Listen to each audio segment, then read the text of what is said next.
Assalamualaikum warahmatullahi wabarakatuh. Perkenalkan, nama saya Fatahku Firly Dewi Nurmaji dengan NIM 532109116. Mahasiswa Universitas 17 Agustus 1945 dengan prodi Pendidikan Bahasa Inggris.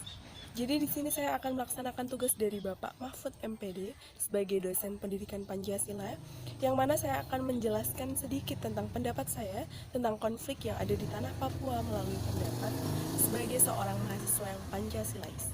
Sebelumnya, saya akan menjelaskan sedikit tentang peran Pancasila dan pengimplementasiannya dalam mengatasi konflik yang ada di negara Indonesia. Pancasila sebagai dasar negara Indonesia adalah cerminan kehidupan bangsa Indonesia. Oleh karena itu, ketika bangsa Indonesia mengalami masalah, maka Pancasila lah yang akan menjadi jalan keluarnya. Berdasarkan dengan banyaknya konflik yang ada, konflik dibedakan menjadi dua.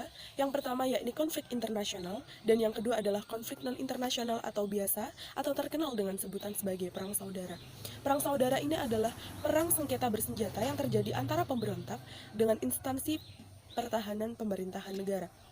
Seperti halnya yang terjadi pada saat ini di tanah Papua, yang dilakukan oleh OPM atau Organisasi Papua Merdeka, yang mana oknum-oknum tersebut melakukan aktivitas secara sporadis dalam gerakan militer yang melibatkan masyarakat. Bahkan melakukan beberapa perlawanan yang ditandai dengan penyanderaan, demonstrasi massa, pengibaran bendera, dan pelanggaran lintas batas negara.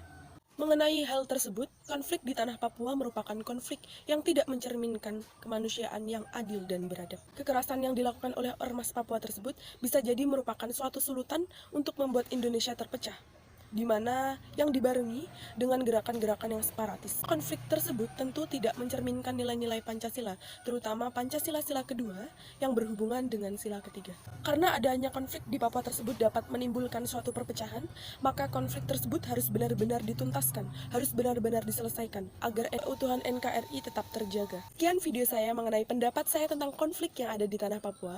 Apabila banyak kata yang kurang berkenan di hati saudara, saya mohon dimaafkan. Terima kasih. Wassalamualaikum warahmatullahi wabarakatuh.